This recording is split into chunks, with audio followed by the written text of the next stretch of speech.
ಪ್ರತಿ ತಿಂಗಳು ಕೂಡ ನಡೆಸಬೇಕು ಅಂತ ಅಪ್ಪಣೆ ಮಾಡಿದಾಗ ನಮ್ಮ ಸುನ್ನಿ ಭಕ್ತರಾಗಿರುವಂತವರು ಅವರ ಹೆಸರು ಹೇಳೋದಲ್ಲ, ಕಂಕಣ ಭಕ್ತರಾಗಿ ತಮ್ಮ ಸರ್ವ ಕಾರ್ಯಗಳನ್ನು ಬದಿಗೊತ್ತಿ ಅನೇಕ ರೀತಿಯಾಗಿರುವಂತಹ ಯಾವ ಶಿವಾನುಭವ ಕಾರ್ಯಕ್ರಮ ದಿವಸ ಒಳ್ಳೆ ರೀತಿಯಾಗಿರುವಂತಹ ಮಠಕ್ಕೆ ಆಗಮಿಸಿ ಚಟವಟಿಕೆಯಿಂದ ಕಾರ್ಯವನ್ನು ಮಾಡುತ್ತಾ ದಾಸೋಹದ ನೂರಾರು ಮಂದಿ ನಿಂತು ಮಾಡ್ತಾ ಇದೆಯಲ್ಲ, ಇದು ಮಹತ್ವವಾಗಿರುವಂತಹ ಪುಣ್ಯದ ಕೆಲಸ.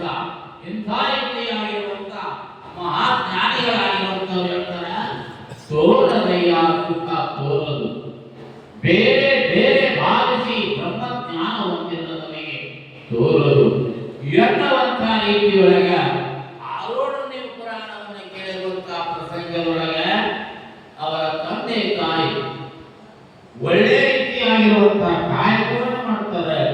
ಅವರಿಗೆ ಮಕ್ಕಳಾಗುವುದಿಲ್ಲ, ಮಕ್ಕಳಾಗದೇ ಇರುವಂತಹ ಯಾವ ಪ್ರಸಂಗದೊಳಗೆ ಏನಾಗ್ತದೆ ಅಂತ ತಿಳ್ಕೊಂಡು ಕೇಳಿದ್ರೆ, ಆ ಗುರುವಿನನ್ನ ಯರಗಂಬಳಿ ವೀರಭದ್ರಯ್ಯನವರು, ಯರಗಂಬಳಿ ಮಠದ ವೀರಭದ್ರಯ್ಯನವರು ಅನ್ನುವಂಥವರ ಮನೆಯ ಗುರುಗಳು.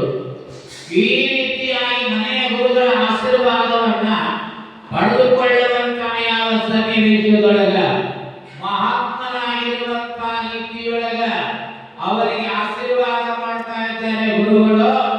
ನಿನ್ನ ಗರ್ಭದಲ್ಲಿ 3 ಮಕ್ಕಳು ಉತ್ಪತ್ತಿ ಆಗ್ತಾ ಇದ್ದವಮ್ಮ, ಆದರೆ 2 ಮಕ್ಕಳು ಮಾತ್ರ ಅವು ನಿಮ್ಮ ಮನೆತನದ ಏಳಿಗೆಯನ್ನು ಬಯಸ್ತಾ ಇದ್ದಾವ. 3ನೇ ಮಗು ಲೋಕೋದ್ಧಾರ ಉದಯವಾಗುವುದು ಅಂತ ಆಶೀರ್ವಾದ.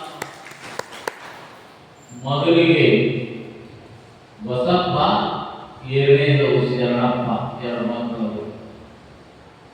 ಕೆಲವು ಕಾಲ ಕಸಿದ ನಂತರ ಇವ ಸಿದ್ದಪ್ಪ